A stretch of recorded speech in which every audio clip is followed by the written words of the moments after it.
The next video in the sequence that we are going to focus on is proximity and distance analytics. Um, Typically in ArcGIS or any other GIS platform, you can approach distance analytics from kind of two ways. There's radial, which is what we're going to focus on right now. Those are the easiest to calculate, and they tend to give you a good approximation of distance and such, and they're measured as the crow flies, so you draw a radius of a circle. The other way would be network-based, and so that's more, think through the distance you would walk if you had to take the streets, or the distance if you had to take a kind of a river or another connected network. So that is something that we focus on in the follow-up class to this, a tool called Network Analyst Dataset. So if you open up the closest and the near buffer and drag in some farmers markets and some kind of places that you may live. So we're going to use some tools that are available in ArcGIS to essentially sort of, measure our, our distances, from where we live, essentially based on, where we might then want to, how they're accessible they are to farmers markets. So one of the first ways to kind of just quickly do distance in ArcGIS, we covered the other week, and it's selections. So you can easily go to select by location, for example. And once it's had its moment to load, you could say, okay, I want to select from farmers markets. And if you dig down enough in relationship, you'll actually find one that says within a distance. And so what you could say is, look, I want the farmers markets that are, pick the feature, that are kind of near where I live. And we could say they're within, 0.5, and then we'll say miles. And so you run the tool and give it a moment, and there you go, right? I mean, maybe I should have done 1 mile just to make it a little bit easier to visualize. So I'll run 1 mile and do it again, right? And you'll see anyone that meets the condition of being within a mile of any one of these would highlight, and everyone doesn't. So that's a good, solid tool to use select by location whenever you want to see distances. But there's a couple of other ways that you can sort of visualize and do this as well. One of the more common that I think everybody always remembers, and it's often put up right here, is buffer. If you want to define that yourself, tools, toolboxes, analysis, proximity, and there it is, kind of hanging out waiting for you. But buffer it tends to just be a tool you drag around something, maybe the places I want to live, and it can ultimately help lead you to that same outcome that we just did, right? Selecting farmers markets near my home, but this is actually going to output a shape, right? A true radial circle at a certain distance away from a point that you can not only then use for analytics to help define a site, to select, but also really kind of to help you visualize a certain distance from a point. So we'll call this our buffer. Buffer from home, maybe would be the name. And we'll say you need to be 1, and then we'll pick miles. Dissolve type, if they dissolve, it would mean those that cross each other are put into one kind of feature. No dissolve just means that each place will have its own individual ring. So let's keep it at that.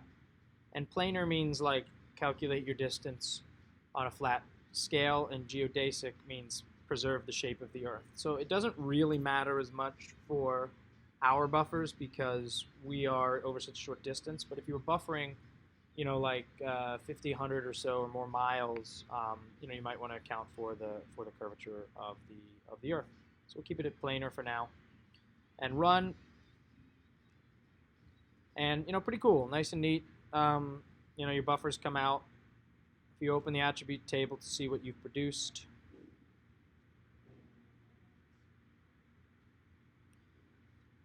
quick and dirty right here, it retains all the original information, which is a nice touch.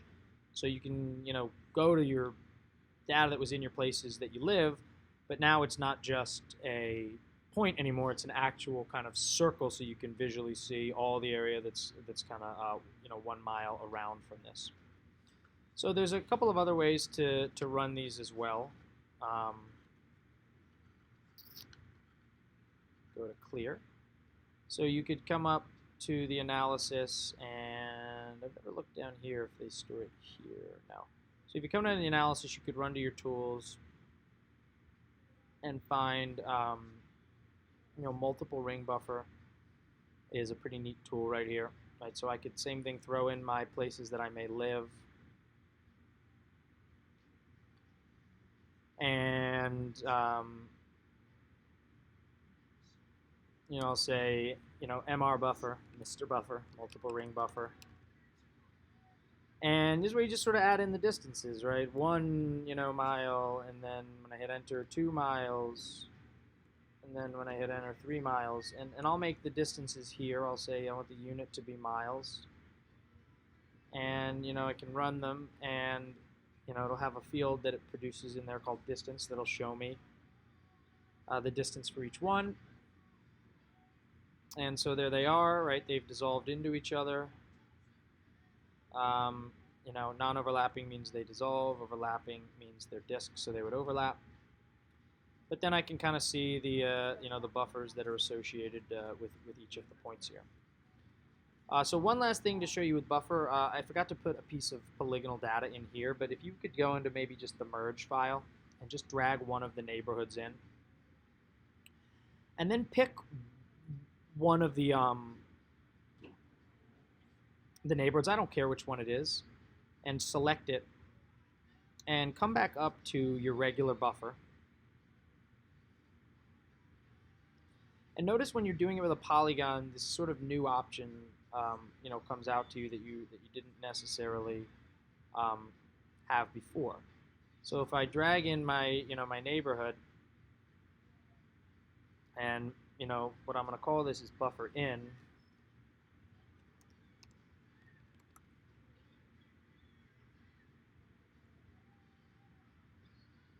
You click on side type right here, and it gives you kind of some cool options, right? So full means that it'll go from both sides and onto the out.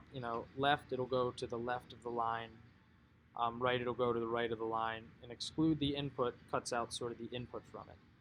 So excluding the input's an interesting one. If I were to say, exclude the input from it, and then I run the same thing for kind of 10 miles or so. Sorry, 1 mile. Let's do 1 mile.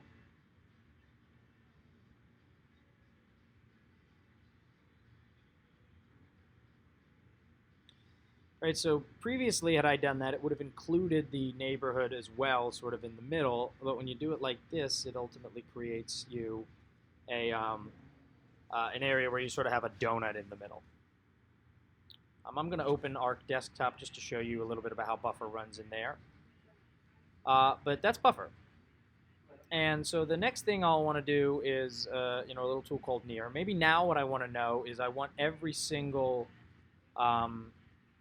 maybe all of these places to tell me how close to them the nearest farmer's market is, right? And I could just grab tools here, and I could say, hey, you measure your distance from here to there, right? And I don't know, roughly, 1,000 or so feet, and then just repeat that for everything. But you might not necessarily want to do that if you had like a ton of data. I don't know how to make you go away. Like, let's say instead you had like 15,000 or so things, and you wanted to know how far away they were from the closest farmer's market. Well, you're not going to measure all those by hand. But there's kind of a cool tool you can use in here called the near tool. It's hanging out right here, and it's also in the proximity toolbar. And near is great because I could drag in, where I live, and I want it to tell me, the farmers markets that are near. And I could set a limit, like if I only want to go within 1,000 feet and don't search outside that, I could do that, but I don't have to. And also notice it's not asking me for an output, which is kind of interesting. So anytime a tool does not ask you for an output, it means that the output is going to be tabular. It's going to append itself to the table. And that's exactly what happens here. I hit run, and you may hear some light music in the background as we are in the airport again, so hopefully you'll find it the soundtrack to your videos here. But now if I open the attribute table, and I scroll all the way to the end, there should be two new fields here. Look at that, near FID and near distance. So it tells me how far away it is from the nearest farmer's market. And interestingly enough, it tells me kind of how, like what farmer's market that is as well. So if I click on, this, for example, that house is 1,027 feet, and it's the closest to the one that is FID 39. Right, so chances are if I drag that one and look at that farmer's market, here comes an announcement. The local time is 5 o'clock p.m. There you go, gang. It's 5 o'clock p.m. And I can see that I have one selected, and so if I zoom down and drag it over, I'll find that this is object ID FID 39. Right, so it's telling me that that's the one that it's closest to. So the last thing that I want to do is to build off that. You can also do in the interest of aviation another one. I'm going to pause for a moment. Unattended at any time. Do not transport any item for someone you do not know. If you believe that someone has tampered with your luggage, this is or if interesting, a stranger gang. approaches you about carrying a foreign object, contact an airline representative or the airport police immediately. All checked and carry-on luggage is subject to search. Hope you all found that very informative. All right, so the next thing that I was going to show is there's also a way to kind of do a more in-depth version of what we just did using spatial join. Maybe what you actually want to be able to do is you want a single attribute table, right, where you're going to live, but you want all of the information about the farmers markets to come with you too. So for that one here, right, that said, hey, I'm closest to farmers market 39, maybe you also want the name of that farmer's market, the time that it's open, whether it accepts SNAP, so on and so forth. And so the way you would run that is you engage your spatial join again, and so you would load, for example, the places you want to live and say, farmers markets is what I want to join. We're not doing a summary, so we don't need to engage any of the field maps. We literally want it to be a one-to-one match right now. And what we're going to say is closest. So now it is only going to join data from the one that is closest. We're not going to do any summary. And so if I run it,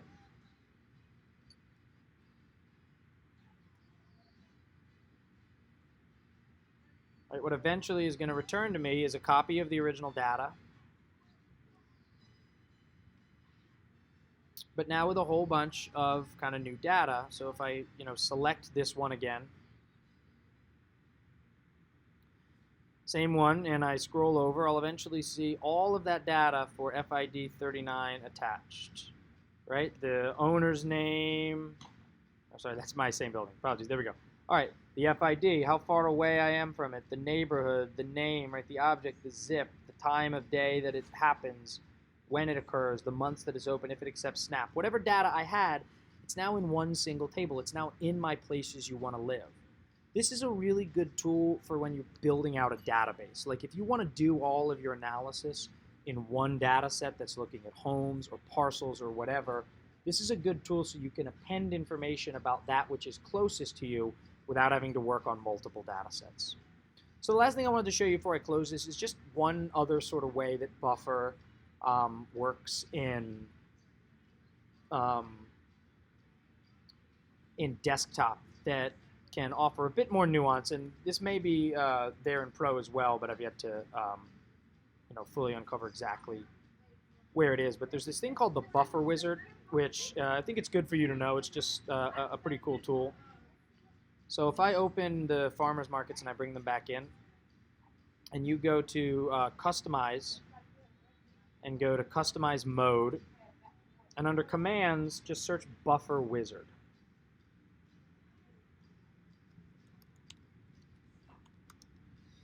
And grab it and drag it and dock it anywhere, doesn't matter where. And the cool thing is when I engage Buffer, oops, not what I wanted to engage. And when I engage Buffer Wizard,